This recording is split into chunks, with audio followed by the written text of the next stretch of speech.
Mufti Wasim Kamil Scholar. Like, comment and share Mufti Wasim Kamil speeches.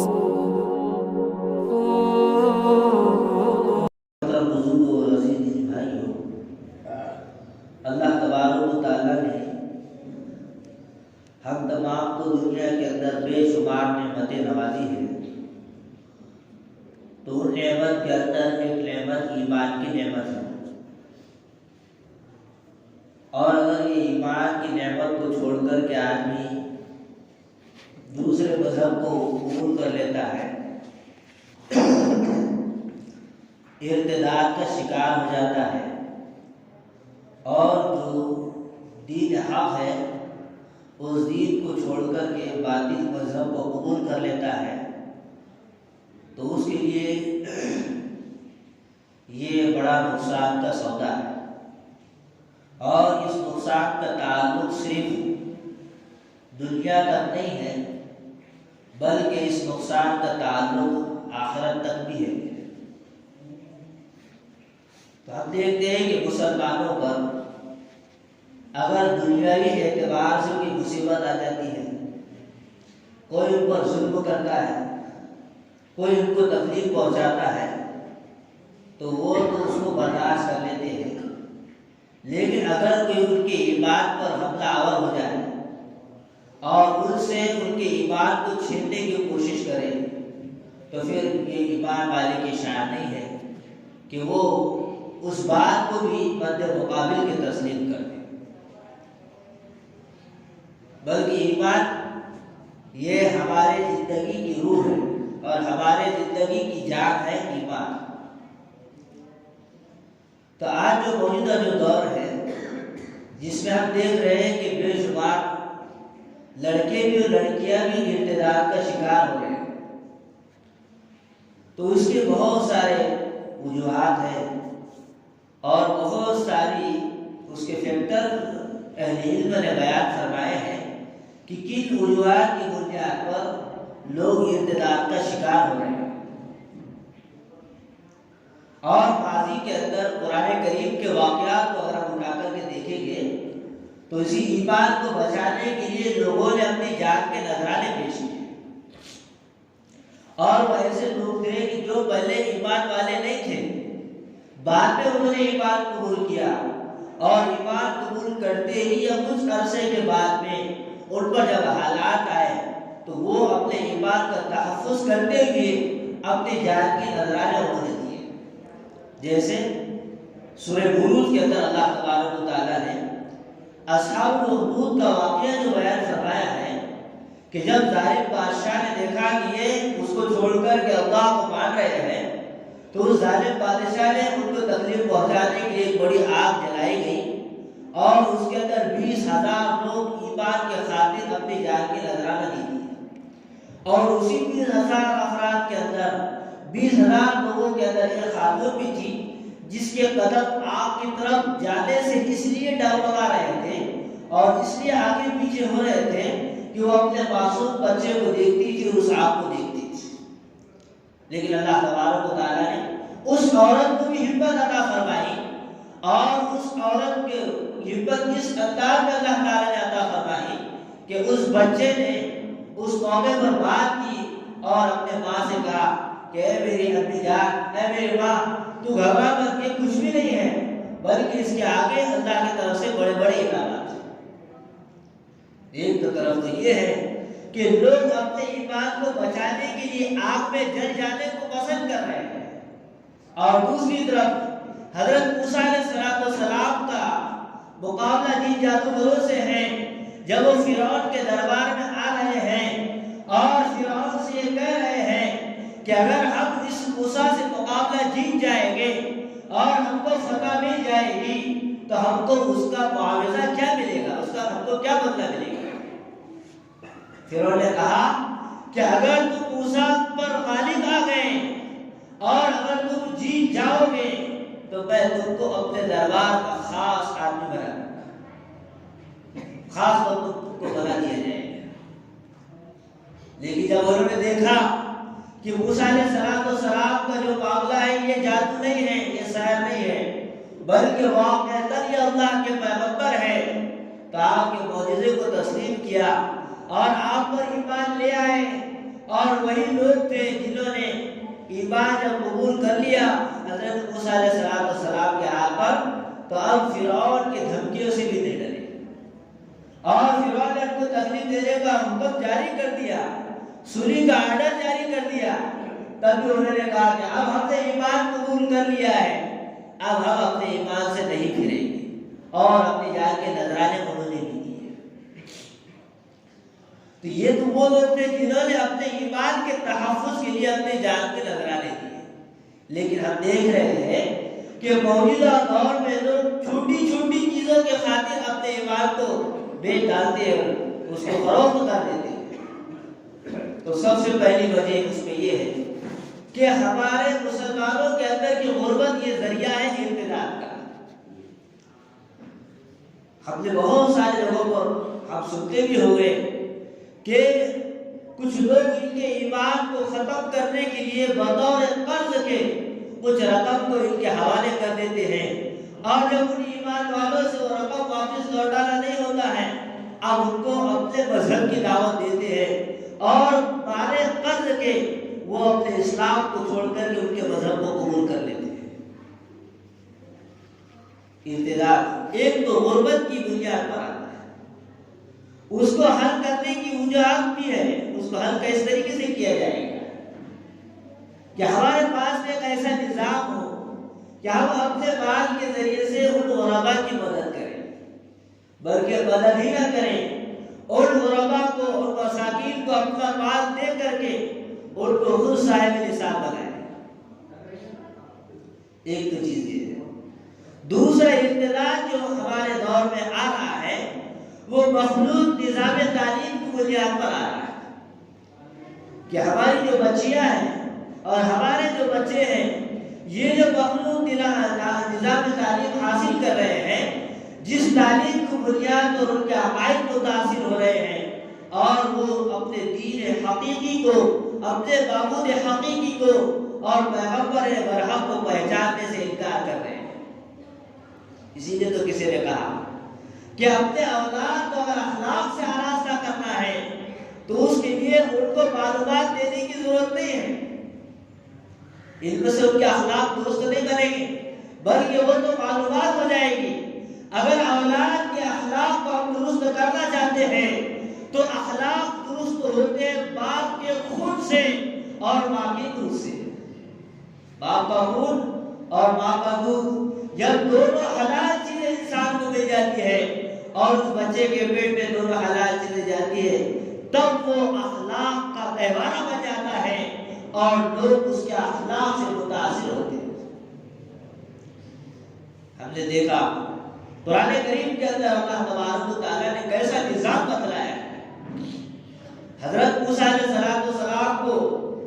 جو ہے دریا کے اندر ڈالا جانا، پھر محل کے اندر پہنچ جانا، اور آپ کا پوری جو دربار کے اندر خواتین تھی ان کے دودھ کو نہ پینا، اس میں کیا راز ہے؟ تو اس میں راز یہ تھا کہ اللہ تبارک و تعالیٰ نے ہم کو سمجھایا، اور پورے امت محمد اور امت مسلمہ کو سمجھا دیا گیا کہ ہم کس طریقے سے اپنے پیغمبر کی حفاظت کرتے ہیں، اور ہم کو بھی اس میں تنبیہ کی گئی۔ کیا تنبیہ کی گئی؟ کہ حضرت موسیٰ علیہ السلام تو چھوٹے سے بچے ہیں، چاہتے تھے کسی کا بھی دودھ پی سکتے تھے، آخر کیا بات تھی کہ اپنے ہی ماں کا دودھ آپ نے منہ میں لیا ہے۔ اہل علم نے لکھا کہ اگر آپ کسی عورت کا دودھ پی لیتے تھے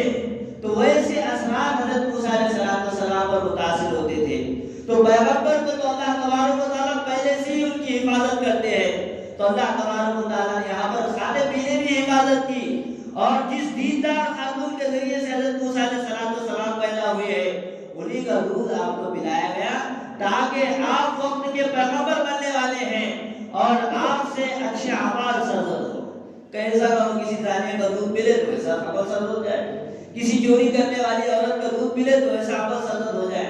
اس لیے اللہ تعالیٰ نے حضرت موسیٰ علیہ السلام کی حفاظت کی۔ تو ایسے ہی ہم اپنے اولاد کو حلال مال کو استعمال کرنا ہے، حلال مال۔ تو دوسری چیز بتائی کہ اس بنیاد پر مخلوط نظام تعلیم کی بنیاد پر ارتداد ہوتا ہے۔ تیسری چیز ارتداد کا جو شکل ہے وہ یہ ہے کہ ہماری جو بچیاں ہیں یہ اعلیٰ سے اعلیٰ تعلیم حاصل کر رہی ہیں اور ہمارے بچے جو ہے 12ویں کے بعد میں رک جاتے ہیں، ٹھہر جاتے ہیں۔ اب جب وہ نکاح کا معاملہ اس کا آتا ہے تو وہ نکاح کرنے کے لیے اپنے مدِ مقابل اپنے جتنا پڑھا لکھا جو شوہر ڈھونڈنا چاہتی ہے اور وہ اس کو مسلم معاشرے میں نہیں ملتا ہے اور وہ اس کو برادران وطن میں مل رہا ہے، کیونکہ اس کے پاس تو صرف نظام تعلیم ہے، دینی تربیت نہیں ہے، تو اسی تعلیم کی بنیاد پر وہ غیر سے نکاح بھی کر لیتی ہے۔ چوتھی وجہ یہ ہے کہ جہیز کی بنیاد پر بھی ارتداد کا شکار جو ہے امت مسلمہ لڑکیاں ہو گئی ہیں۔ جہیز کہ کئی مواقع، کئی حالات، کئی واقعات، کئی قصص ایسے ہیں کہ لڑکیوں نے جہیز کے سامان مہیا نہ ہونے کی بنیاد پر اور وہ سامان نہیں ہونے کی وجہ سے برادران وطن سے نکاح کر دیا۔ میر تقی میر ایک بہت بڑے شاعر ہوئے، بہت بڑے شاعر، کہ جب انہوں نے اپنے بیٹی کا نکاح کیا اور ہر اسباب، ہر سبب، ہر سامان کو دیا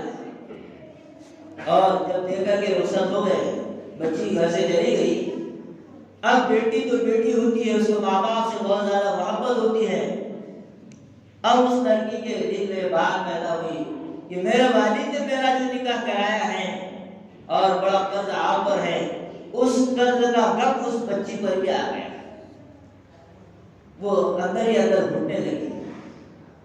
اور اس صدمے کی وجہ سے اس کا انتقال ہو جاتا ہے اور وہ دنیا سے رخصت ہو جاتی ہے۔ وہی باپ میر تقی میر جیسا شاعر آدمی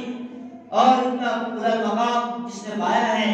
جب وہ اپنے بیٹی کے انتقال کی خبر سنتے ہیں اور اپنے بیٹی کو دیکھنے کے لیے جب آتے ہیں اور اس بیٹی کے چہرے پر سے جب کفن کو ہٹاتے ہیں تو برجستہ ان کے زبان پر سے دو الفاظ ایسے نکلتے ہیں، اگر ہم لوگ اس الفاظوں کو اپنے دل پر لکھ لیں اور اپنے دل کو سمجھا لیں تو یقیناً اس برائی سے ہم بھی بچ سکتے ہیں۔ میر تقی میر نے اپنے بیٹی کے چہرے پر سے جب کفن ہٹایا تو اس وقت انہوں نے برجستہ یہ ارشاد ہے کہ اب آیا ہے خیال اے آرام جانا نہ مرادی، اب آیا ہے خیال اے آرام جانا نہ مرادی، کفن دینا ہم تجھے بھولے اسباب شادی میں،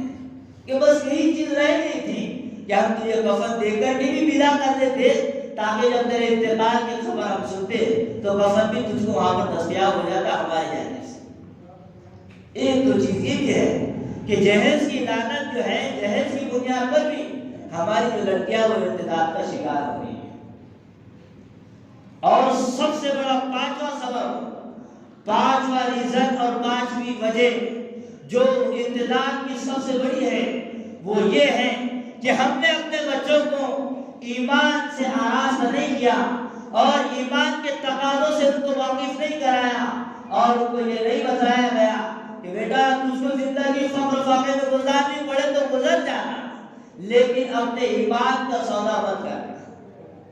آج ماں باپ بھی دیندار نہیں ہے اور ماں باپ کا عالم یہ ہے، اللہ معاف کرے، کہ جب وہ بچے کو سلاتے ہیں تو سلاتے سلاتے ان کے الفاظ یہ ہوتے ہیں کہ بیٹا جلدی سو جا، تجھے صبح اسکول جانا ہے۔ کبھی کوئی والدین یہ لفظ اپنے بچے کو نہیں بولتا ہے کہ بیٹا تو سو جا، تجھے صبح فجر کے لیے اٹھنا ہے، کبھی نہیں بولا جاتا، بلکہ ہم نے ان بچوں کے ذہنوں کے اندر صرف دنیا ہی کو ڈال دیا ہے تو ان سے دنیاوی اعمال سرزد ہو رہے ہیں، بلکہ ہم یہ نہیں دیکھ رہے ہیں کہ ہم اپنی آنکھوں سے اس منظور نظر کو، اس نور نظر کو جہنم کی آگ میں ڈھکر رہے ہیں اور اس کو پھینک رہے ہیں، لیکن ہم کو اس کا احساس نہیں ہے، اس کا احساس نہیں ہے کہ آج بھی ارتداد کی شکل اختیار کی ہوئی ہے، اس میں نوجوان بھی برابر کے شریک ہیں،